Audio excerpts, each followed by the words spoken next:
So you noticed that when we performed the manual bump check, that the H2S sensor was the only sensor that didn't get quite to where we expected it to be. It was outside that plus or minus 20% range that we like to see on our sensors.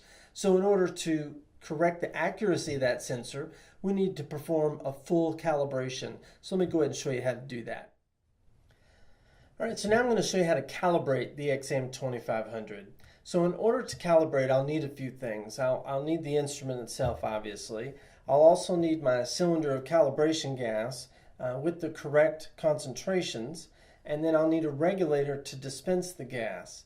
And then finally, I'll need either a calibration cradle, or we prefer to use the pump module to calibrate the XM2500 in the inCase calibration kit.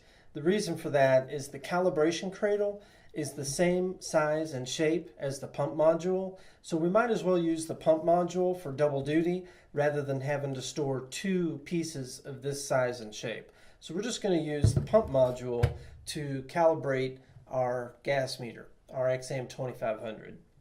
So of course, in order to do that, the first thing I'm going to need to do is install the meter in the pump. So following the instructions from earlier, I'll just install the meter into the cradle and I'll rock it forward until it clicks. Every time I put the meter in the pump, I have to stall the pump.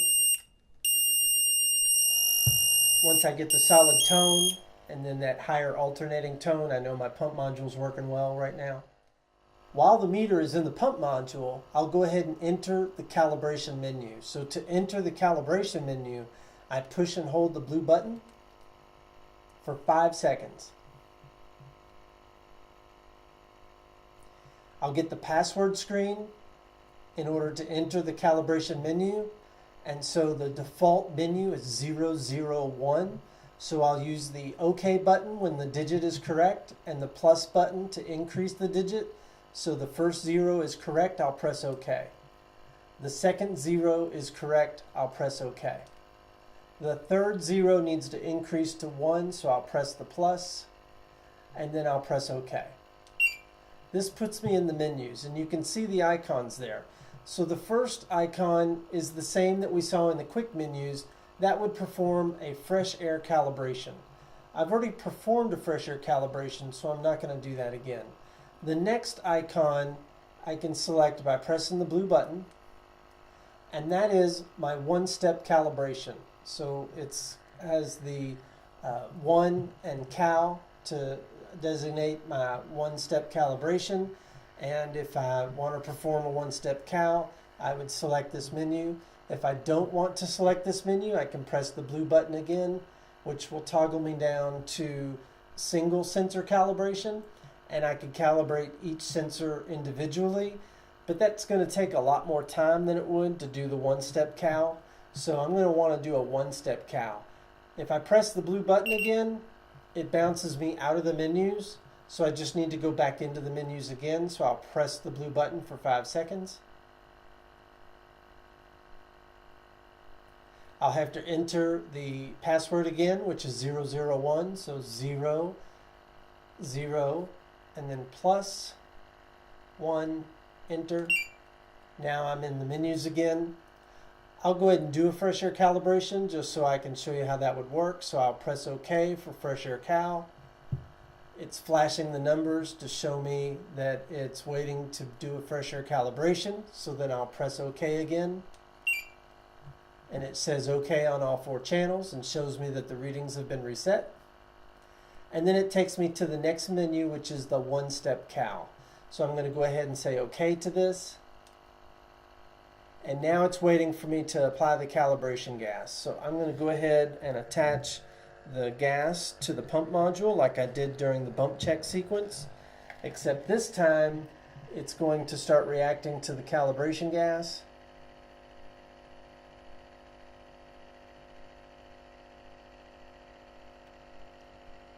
And when those values stabilize, I'll go ahead and press the OK button, but I'm going to give it a few more seconds while those numbers stabilize. Again, I'm holding the cylinder up so you can see the numbers I'm looking for.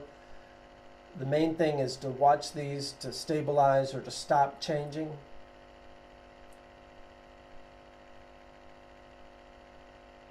Looks like they're pretty much at full range, so I'm going to hit OK.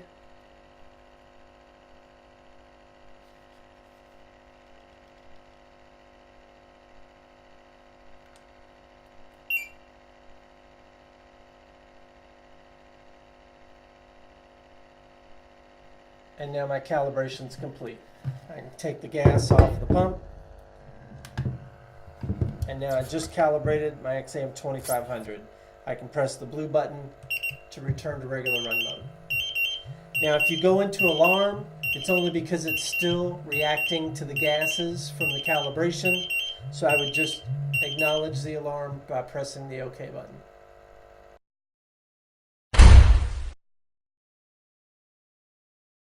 Now I want to show you how to change the sensors in your XAM 2500.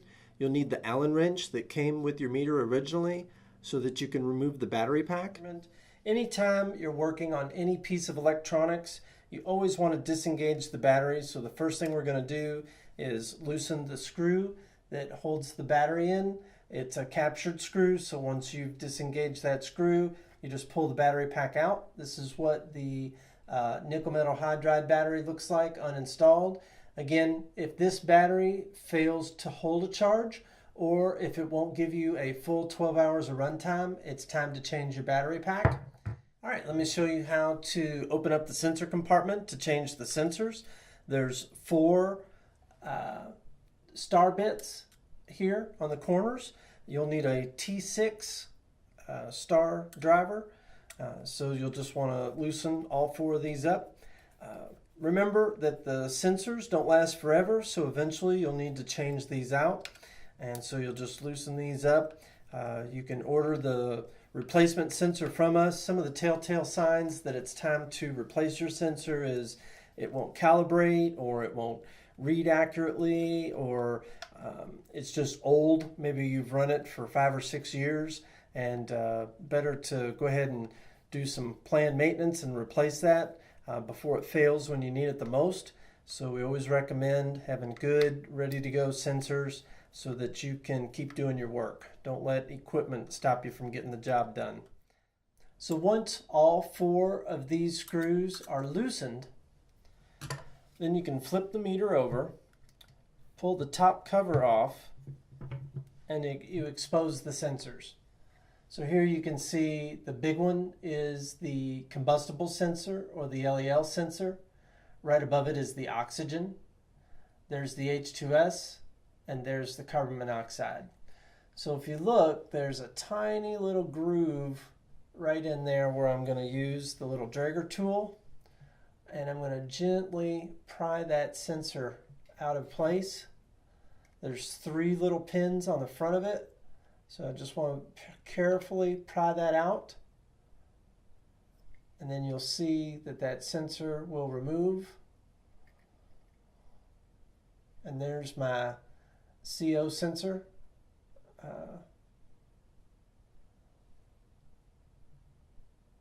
Uninstalled from the instrument. And so I would recommend doing these one at a time so you get the right sensor back in the right place. So we'll imagine this is my new sensor now, and so I'll just install it the same way I uninstalled it. I'll line up those 3 pins, and I'll push that in. And of course, anytime you remove and install a brand new sensor, you'll need to recalibrate. The circuit board does not know that you've put in a new sensor, so this new sensor will have all its power to it, and you'll need to calibrate. The other 2 the other 2 sensors of the same size and shape remove the same way. You'll just pry those out. Careful not to bend the little pins that are here. When it comes to the LEL sensor, just take your Draeger tool and pull this flat ribbon cable up and out of its position, and then you'll see that the whole sensor then removes. And then again, just as before, you would take your new sensor, drop it into place, making sure to fit this ribbon cable where it goes, nice and snug all the way down.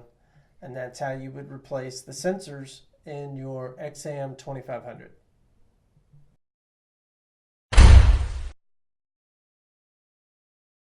So now I want to talk to you about inCase calibration. And so one of the features of all of our kits is pass-through charging.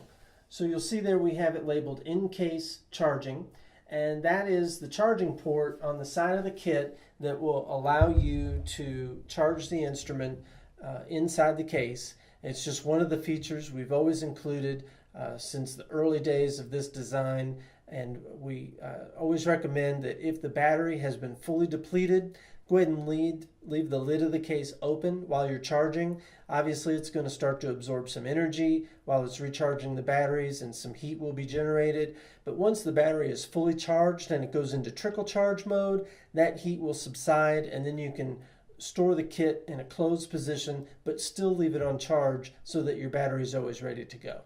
As you can see, everything you need to properly operate your XAM 2500 is right here in your kit. You have your meter on the charging cradle. The in-case charging port is on the outside of the case. So you'd simply take your wall charger, plug this into the wall, and then plug the charger on the side of the case, and you'll see the red light come on. You'll always want to make sure to check that that red light is on so that you know that the meter is being charged. We have your cylinder of calibration gas here with the demand flow regulator already installed. And so you don't really even need to pull this out. I just wanted to show it to you that it's all ready to go with a piece of tubing. And so you can let that stay here, and this is what you'll use to perform your bump checks and your calibrations. It's a small 20-liter cylinder, which is just the right amount of gas for one instrument. The kit also includes the pump module. So like I showed you before, if you need to take your diffusion instrument and draw samples from a distance or draw samples from a confined space, you would simply install the instrument in the pump, follow the procedures I showed earlier, and then we also have 15 foot of tubing in the kit, which is stored right here. And so you would take out the tubing, attach that to your pump module, and then you'll be able to draw your samples outside the confined space up to the meter. So everything, as mentioned, is here to be able to operate your XAM 2500. A few other accessories that are in the kit include the things in the lid organizer. So I'll show you that in just a second. The other accessory we've included is a rubber boot for your XAM 2500. So if you feel like there's the possibility that you would drop the meter and cause damage, you can slide the whole meter into this rubber boot, and obviously this is going to add a whole nother level of durability to your XAM 2500. You can see that the clip still works, and you could clip that on, and then if it accidentally gets bumped off and dropped, you'll see that these rubber bumpers really do add quite a bit of protection to the instrument. Now, in order to put the instrument in your pump module, you won't use the rubber boot. The meter has to be outside the rubber boot to use the pump module, and also to be installed on the charging cradle. So keep the rubber boot separate until you need that. Here's the lid organizer of the case. As you can see, we have the strap that would go with your pump module if you wanted a strap there to make that easier to carry. In this pocket, we have some spare batteries for the pump module. Remember, the pump module runs on its own set of batteries, so we've got spare batteries in there. Here are the tools that come with your XAM 2500 to remove the battery and pop out the sensors. In this pocket, we have the literature and information that comes with your XAM 2500 kit. The quick reference card that we went over earlier is here. The manual for the pump module is in the kit. Notice there are about 15 different languages in the manual, so just focus on the language that you speak. And then the book on the XAM 2500. Don't be intimidated by the length here, because again, it is written in about 20 different languages.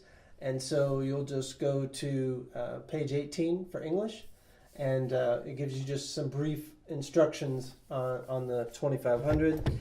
And then there's another shoulder strap that came with the Pelican case. If you wanted to make carrying the whole kit around just a little bit easier, you can connect these the shoulder strap to your Pelican case. So there's our quick training video on the XM2500 from Draeger. I hope you learned a few things, and if there's anything that I missed, please give us a call toll-free 888-972-3389. We'd appreciate it if you would like us on Facebook, follow us on Twitter, and subscribe to our YouTube channel. To all our customers, thank you very much for your business.